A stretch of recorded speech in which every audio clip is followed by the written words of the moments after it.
I have a quick thing to tell you guys. But before I do, I'm going to explain something. Something that I believe. I believe the Big Bang was created by an entity or an object, however you may call that ball that created the Big Bang.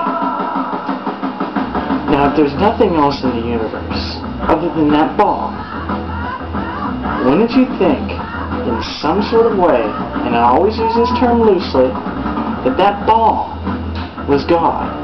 Like I said, I use the word God loosely,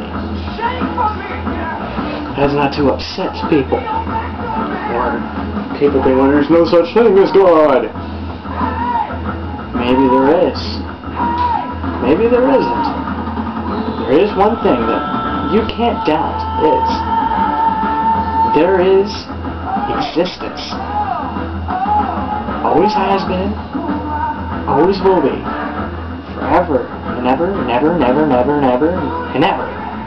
It's always going to be existence. Within that existence, there was the ball, like I said, and bam, created the entire universe. Thus forth, we came from that ball, just like taking a rock from a mountain. Is that rock any less part of that mountain? No, it is not. It is still part of that mountain.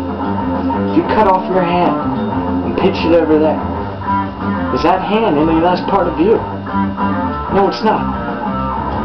So that ball spread into millions of pieces, created galaxies and stars and solar systems and planets and all kinds of stuff.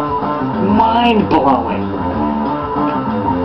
All that came from God. I use that term loosely, don't get me wrong.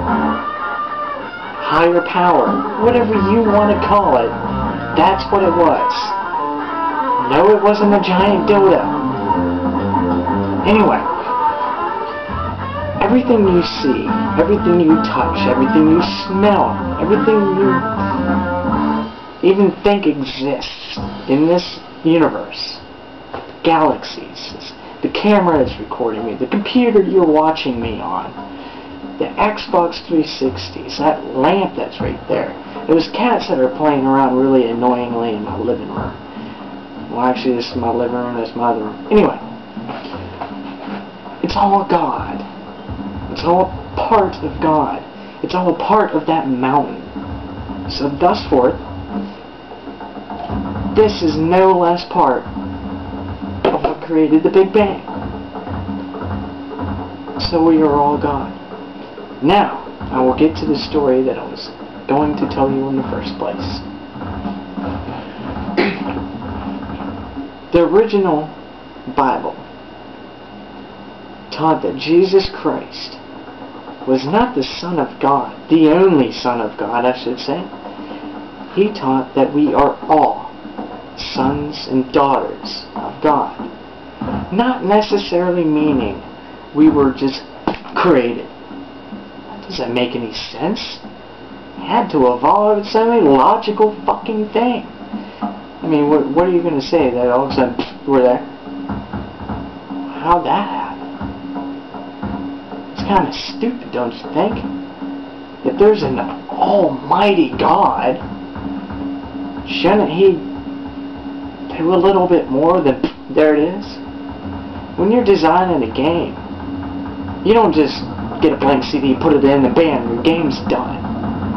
No, you got to create it from this, and then go to this, and that, and sound, and everything. You got to work your way up until it's bigger and bigger and bigger and bigger, and then bam, you are where you're at right now in the game, because you took that long to create it.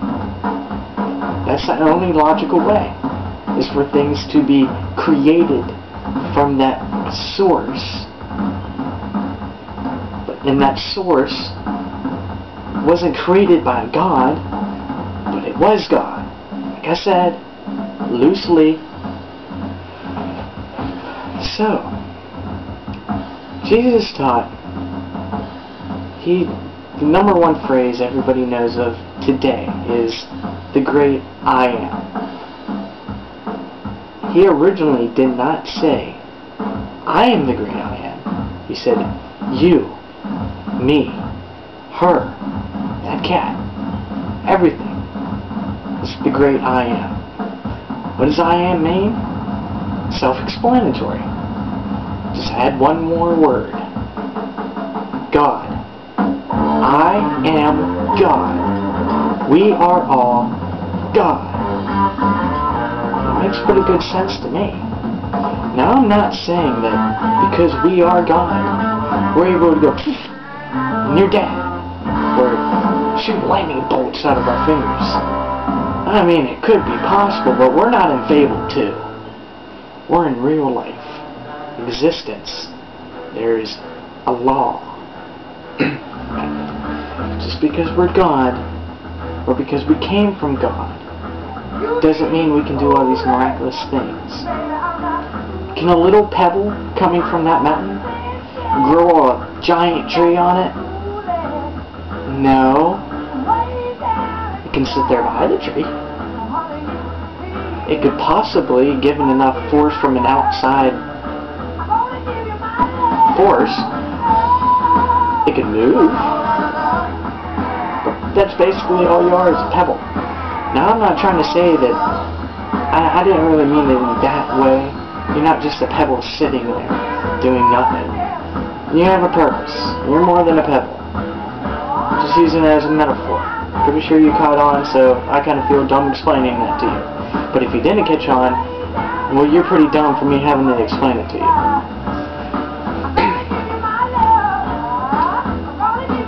But regardless or not if Jesus Christ was real or not, He taught something great. To love. That's all He taught. It's just to love one another. Unconditional love. Be happy. He wanted to rely on ethics, I guess, instead of power. I'm pretty sure that's why He went into that church and got pissed off because they were selling stuff in front of the church. And I'm pretty sure Jesus was the type of person that hated money, because money meant power. I don't know. That's just my personal opinion. We'll get back to you on I will get back to you on part 2.